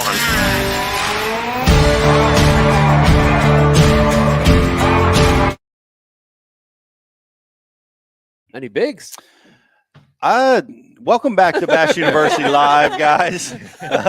What was the catch yesterday? He had a few in the between 2 to 3 pound range. Okay. They weren't really snapping too good, but I mean, Greg knows that place pretty well, and he put fish in the boat on every technique that he broke out. So cool. It's cool. Good shoot. Greg's a great instructor, and we appreciate him making time yesterday. And he's breaking into this kayak world, and he's really good at like taking things to the next level. Like on his kayak, like he built custom mounts for his rods, he built custom compartments, all kinds of stuff to make it fish closer to a bass boat for him, like make the functionality of it as close to a bass boat as possible. So yeah, it's going to be a couple good seminars. You can check them out on bassu.tv/kayak.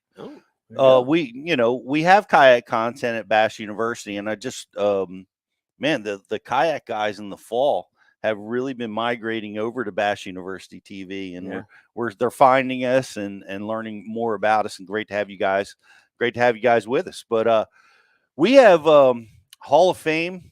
I guess we got to say that every time we introduce you now. Like, it's weird. It's strange. Yeah. Right. It's like they do with Mercer does with Davey Height. I'm Dave Mercer, joined by Hall of Famer Davey Height. I'm Pete Gluzak, joined by Hall of Famer Mike Iaconelli. Very strange. Wow. Very strange. It's awesome and humbling and strange and weird all in the same breath, So it's pretty awesome. I look forward to joining you in that regard at some point. I think it's going to be somewhere about 100 years after I die. I disagree with that. I disagree with that. I think they might look at me. I don't know. We'll see. I think it might come sooner than that. I don't know. AI has you already in there. That's right. Yeah. AI has. We did a search for me, and it came up as Hall of Famer. Well, AI's good AI at predicting knows the everything. Future, so you're right. You're right. I was caught off guard when they made the announcement. Yeah, I mean it was it was genius the way they did it, But I was live doing a Bassmaster Live mix at the Classic last year, and I had Bill Dance was my co-host, and I was so nervous just to be, because honestly that was like probably the only third or fourth time that I've sat with Bill in my life, And so you're sitting next to a guy that you've worshiped since you were a kid. And, it just made me so nervous just to be able to do a good job analyzing the tournament day. So all my thought was there. So when that happened, I was so caught off guard. Like my first thought was, and I didn't mean to be like disrespectful. But my first thought was, they're punking me, like I'm looking around. I'm like looking for a hidden camera because I know they're messing with me. Yeah. You know what I mean? So I was caught off guard. but I think it's real. I think it's definitely real. I hope it's real. I'm getting on a plane Thursday. I know. I hope. Friggin' tickets. Maybe they're still punking me. And I'm going to get there, and the moment I'm going to deliver my speech, they slime me with the Nickelodeon slime. Psych. That was pretty awful. Oh my goodness. Yeah. Well, we know that's not going to happen. And you created you became one of the greatest anglers on the planet, and that's not really, what the Hall of Fame is all about. It's encompassing your whole career, really. But you are one of the greatest anglers that has ever done this sport.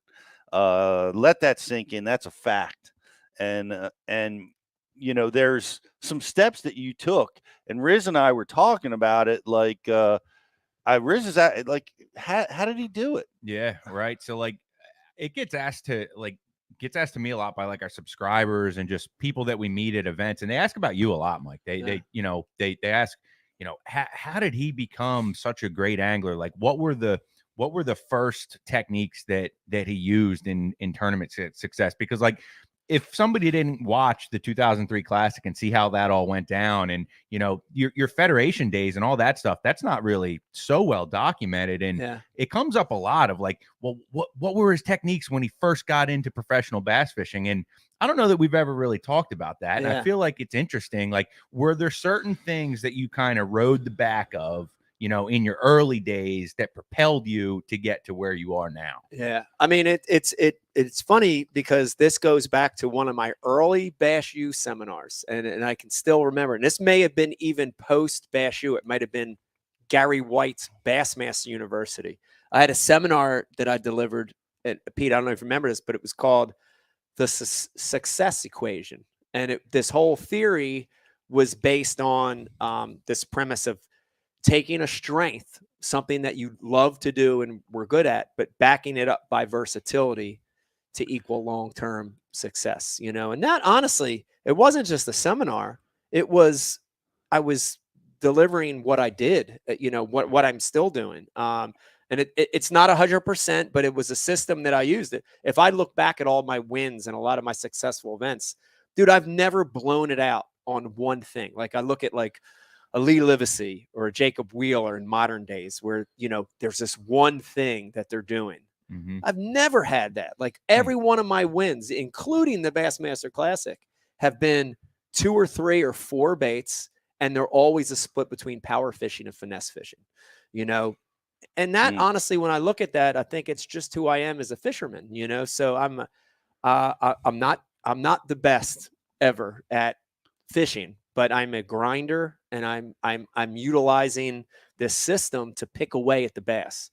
And especially in tough tournaments, that's really helped me, So, I just hate to admit it, but I think, as time goes on, as technology advances, the strength that I had in the 90s to the mid and late 2000s, it's changing because technology is getting away from that style.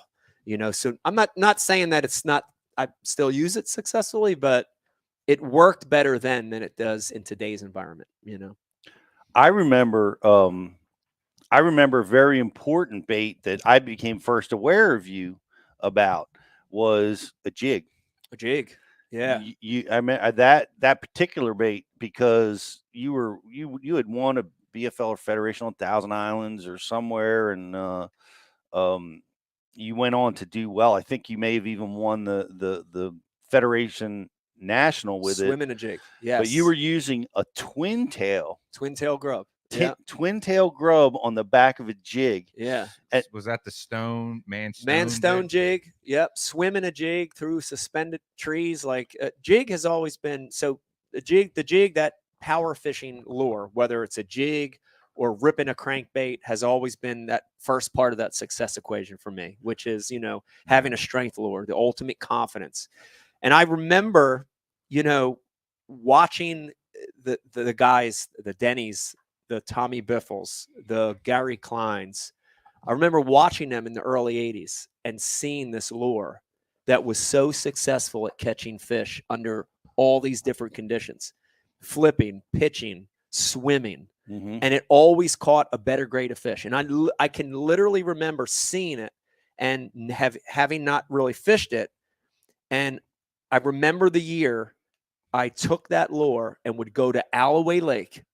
Shout out to Alloway Lake when it was private. I'd go to Alloway Lake with a jig. And over the course of 8 months, going and having failure, and then you catch one, and then you start to piece it together. But, over the course of that early part of my career, it became one of those baits that I had the utmost confidence in, and Still do, right? Still do. Still feel like it's a lure that has a lot of versatility on how you fish it, and a lure that catches bigger than average fish. So when I look at that Bassmaster Classic, it defines that, right? It's like the first 2 days of that tournament, a lot of big fish I caught on a man stone jig. But as those fish got the pressure, I had to go to a speed worm, and then finally a Senko style lure to win the Classic in Louisiana on a spinning rod, right?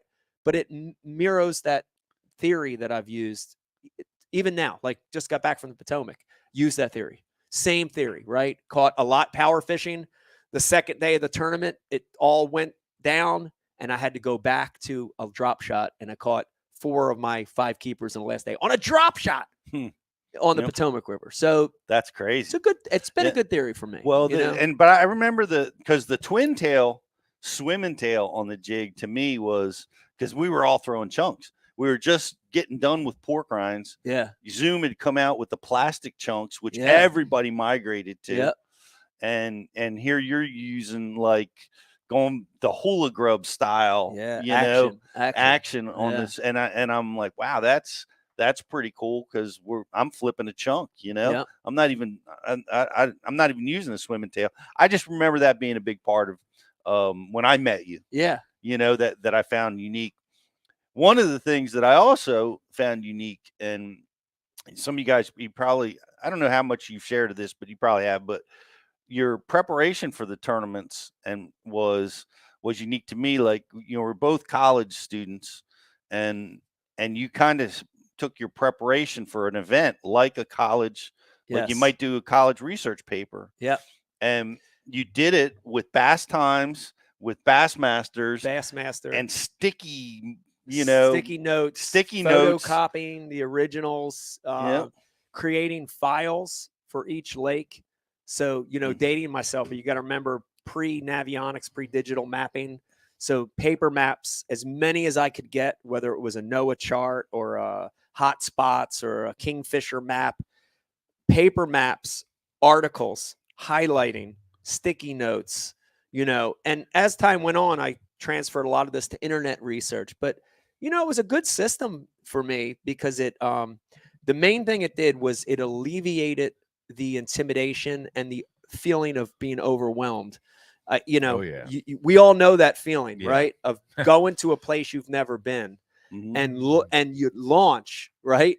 You're backing the boat down, and you look out there, and you're like, holy shit! Right away when you didn't do enough homework. Yeah, you're looking out at a body of water that's, New Jersey and Lake Apacong's 1,800 acres, and you think it's giant, right? And then you get to Kerr Reservoir, that's 38,000, or you get to Lake Okeechobee, that's an ocean. And you're intimidated. Sure. So a lot of that was done to help that intimidation and help give me direction, my mind, to give my mind direction. I remember, rooming with you, and, we were always at a hotel room. That's the way we did it most of the time. And you'd be in the bed next to me, and the bed was covered, like maps, books, like, just stickies, and I'm looking at this, and I'm like, let me do some research. I want to do some research too, Get one of them magazines. And that was pretty cool, and I adopted it too. As a matter of fact, I went and bought a Bassmaster collection. Heck yeah! So that I could go all the way back and read the articles way back. So that was that preparation. Now it's changed. It's more.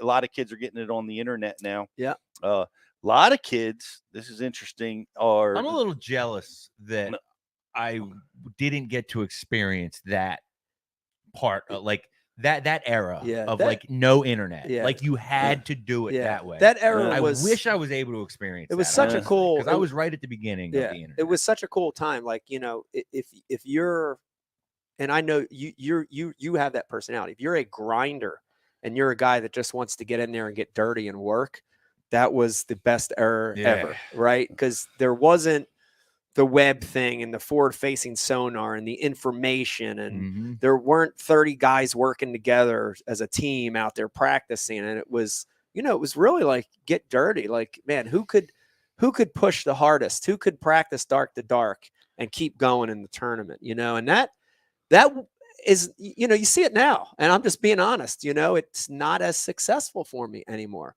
and I can't change that because it's who I am, right? But outworking people is maybe not the best strategy now, right? Working smarter, not harder there might be a turnover. Right. But when I look back, I'm so thankful. Thank you, God, that I was able to be in the sport at that time because it fit who I am, I mean, look at my hands for crying out loud. Look at them. Well, I mean, it's hard to say that it's not successful now. You did.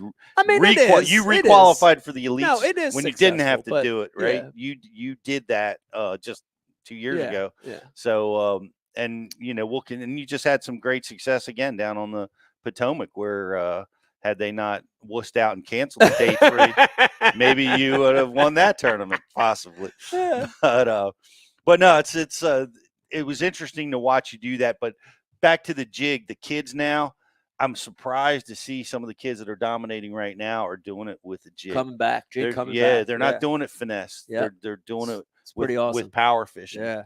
And but we have done some other cool things. We've got a great group at Bass University, and they wanted to share some messages with you. Oh, our subscribers, and I'm going to throw it over to Jocelyn to take us through that.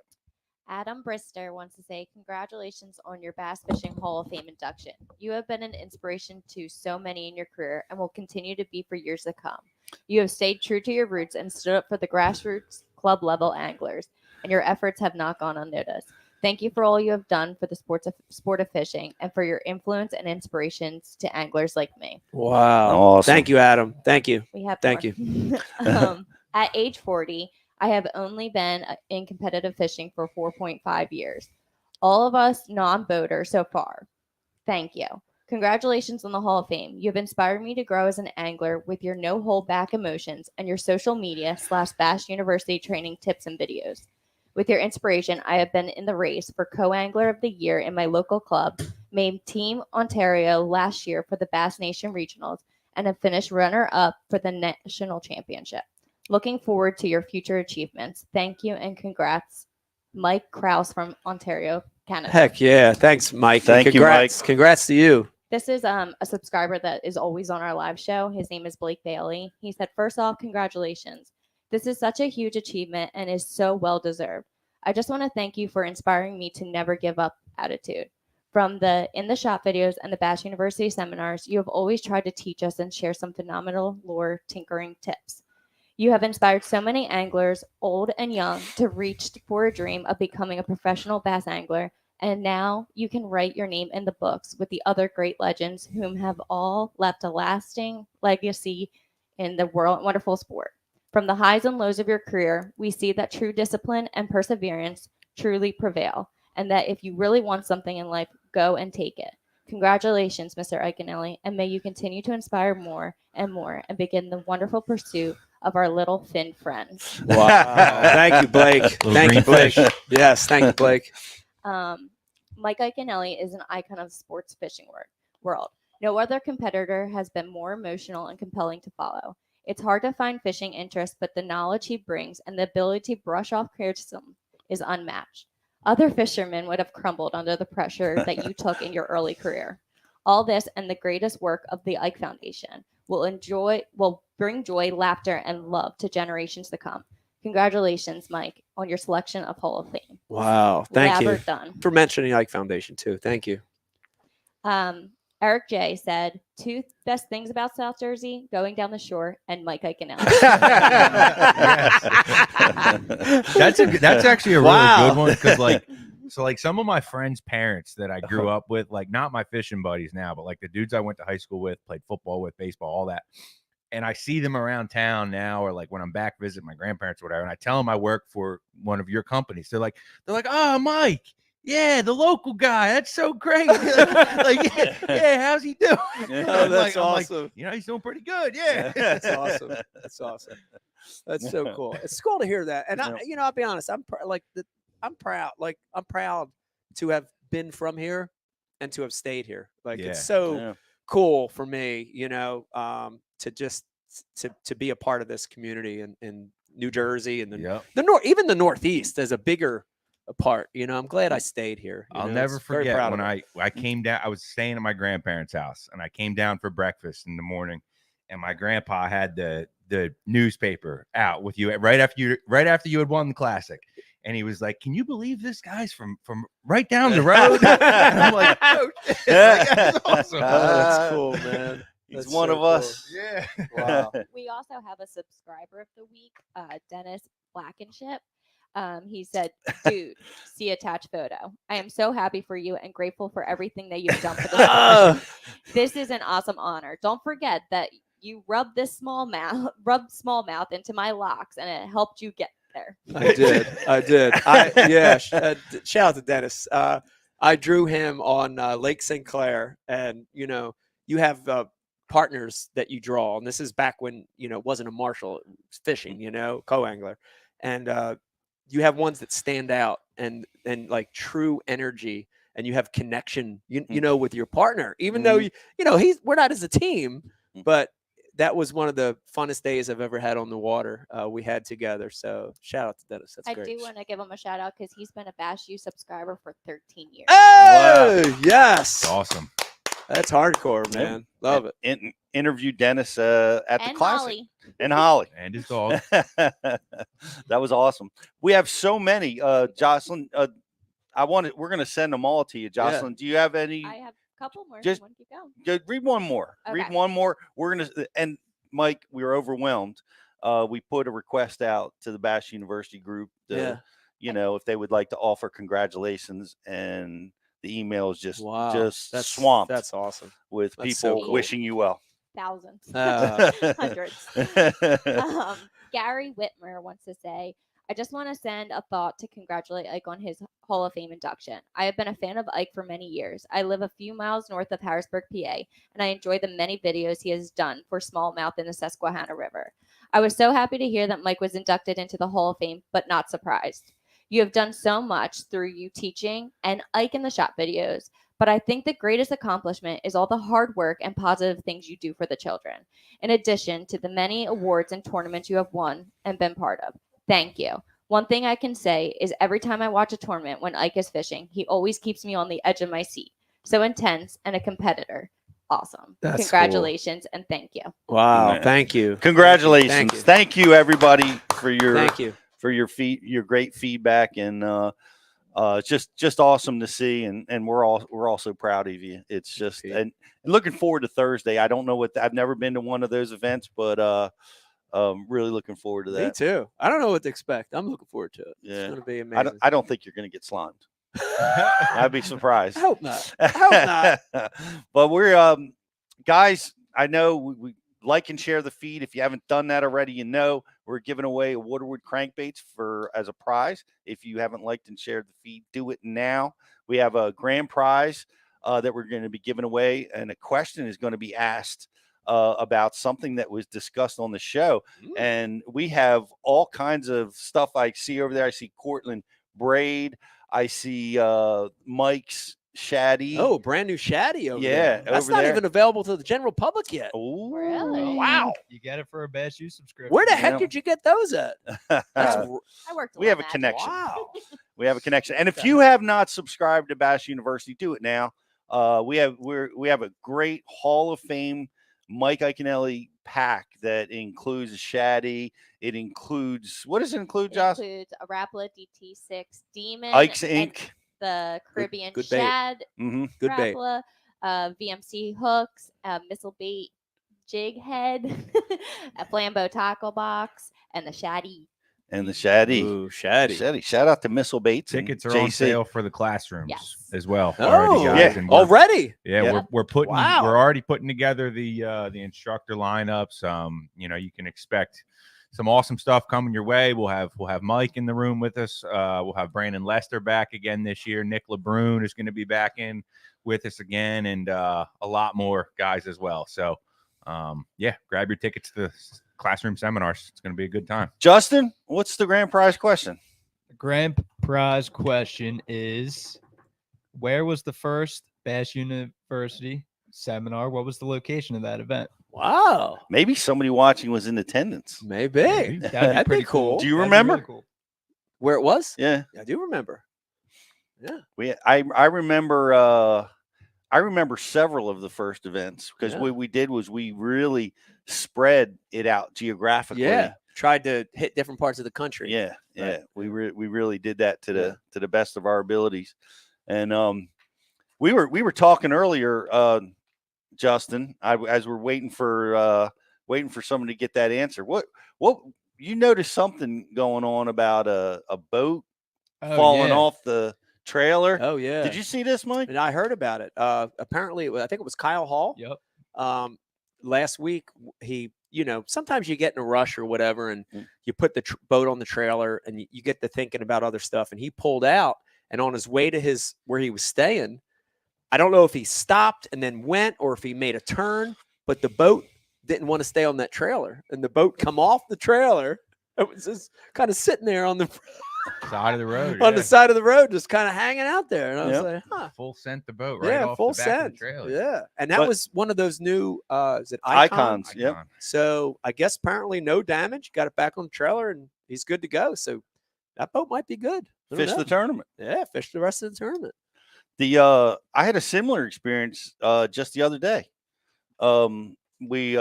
Jake and I were fishing, and he's 14, and I'm like, well, I'm going to start getting him some wheel time behind the truck. Yeah. And so I'm teaching him how to pull the boat out of the, so I pull the boat up, and then I walk around and I put him in the driver's seat. And Jake, we got to move the seat up. He's up there, but he can reach pedals, and I'm showing him how to use his feet and take your right foot and move it over to the gas. And you just got to ease out. You don't want to floor it because you'll leave the boat right where it's at. And so he's doing it. He pops the emergency brake, and he's being very diligent and careful, and he's moving his foot over to the gas, and he's doing it very slow. and the entire boat and truck starts just going roll back right back into the Delaware River. And no. And then I'm like, gas. And of course I'm trying to be calm. Gas. And so now I'm hollering at him, and he hits the gas, and he lays rubber on the ramp, and he pulls up, and then of course I'm like, no, stop. And he stops. And I'm like, okay, we survived. And Jake's like freaking out. And I'm like, first thing we got to do is make sure the boat's still there. And he looks back and he goes, Dad, it's not there. We had released. But you launched it in the water. We did. Not on the concrete. We didn't leave it on the concrete. Right. We just relaunched it back into the Gloucester City Marina. Wow. But now he's getting better. We did it again and again. And soon he's going to be able to do it by himself. Man, that's awesome. It's awesome. By the way, it's awesome to see how he's getting into it, man. I've got a chance to watch him this year at some of the tournaments and really see a spark. I see a spark in him. That's pretty cool to watch it. So that's cool. Yeah, I'm happy for him. I'm happy for me. Yeah, I'm happy for you too. I have like a fishing partner. I mean, I learned how to play Fortnite. I learned how to play all this stuff. Right. And, now we're going fishing a lot more. Yeah, fishing's better than Fortnite. I think so. Yeah, I think it's key. Yeah, Justin, we doing any good over there? Yep. Howie Range got it. Hey, Big Hal! Yo, Hal! Of course, Howie was there. He was probably there. Yeah. Howie might have been there. Were you there, Howie? Let us know. Let us know if you were there, Hal. I bet you were. Yeah. We have a like and share winner as well. Our very own Chelsea. Thank you, Chelsea. Yo, Chelsea. Yo. Shout out to Cash and Fishing Rods, which Jake is using as well right now, and he's doing a heck of a job with those. Great fishing rods. Make sure you check them out. If you're a subscriber to Bass U, make sure you go over and check out the pro member benefits at Bass University, and you can get an amazing discount on Cash and Rods and Epoch batteries, and of course the Rapala. You want to go check the VIP program, Hobie eyewear, and all that stuff. Guys, it's been a blast. Mike, it's been awesome. Thank you. And once again, let me thank. I want to thank you guys, everybody in the room, all the Bass U staff for. Man, this is a great organization to be a part of, and it makes me proud to be a part of Bass U. Thank you guys. It makes life fun. Thank you very much. And that is Jocelyn Ray, Justin Horant, Rich Leadbeater, Jason Hargett, and our executive producer, Jeffrey Olson, making our stuff look amazing. Yeah, there you go. Look at that. Put that back. We want to see that one more time. No, guys, seriously, Jeff is Jeff is like a man behind the curtain for us as well. But as far as the video production goes, Jeff, you truly are the wizard. Yes. We couldn't do it without you, bro. Yes. So. Art. You're an artist. It's art. And shout out to Stephanie and Carol as well, when helping us with the numbers and everything else that you guys do. And appreciate everybody being part of Bass University. We're going to be back next week with another Bass University Live. And go get your tickets. It's quite an experience, and we're building them bigger and better every year at thebassuniversity.com. Get yourself signed up. Early bird discount going on right now. That's still hot. So go check it out, guys. I'll see you in a couple days at the Hall of Fame dinner, and we will see you guys next week at Bass University. I'm Pete Gluzek. Have a great day, everybody. Bye. My pop in the front of the boat, my uncle captaining in the back, and me in the middle, stuck between these two guys arguing. No, too deep, too shallow. Anchor here. Oh, no, you're not tight. It was always this process, and it was great. But that one year, something called me to try something different, and I vividly remember it. And my grandfather had this box, man. This green, freaking green, old 3-tier box. You know what I mean? Brass hinge, you open it up. Out come these 3 drawers. And I was instructed from a very early age, never to touch that box. Because it was my pop's box. Don't touch pop's box. But I went in that box and I snooped around, looked, and I closed it. Nobody's looking. And had these lures. And that was, up to that point, that was foreign to me. Fishing was live bait. It was cut bait. It was, if it was a lure, it was trolling. That's something my uncle tied on for me. But all of a sudden in this box, it almost possessed this magical quality of these shiny things, carved things. And that was like exciting, And vividly remember that year going in there and pulling out one of those and kind of quick looking around, shutting the box. Gone out and putting on the rod I've been using for trout fishing. So that's a split shot, a barrel swivel with a snelled eagle claw on it. Take the snelled eagle claw off, pinch off the split shot with the little ears, and I put this lure on. And it's a 9S Rapala floating minnow. No idea what to do with it. Still kind of wondering what's going on, looking behind me, make sure my pop's not there, my uncle's not there. And I walk out to the dock and cast that thing. Push button, spin cast still. Not even using spinning or bait casting yet.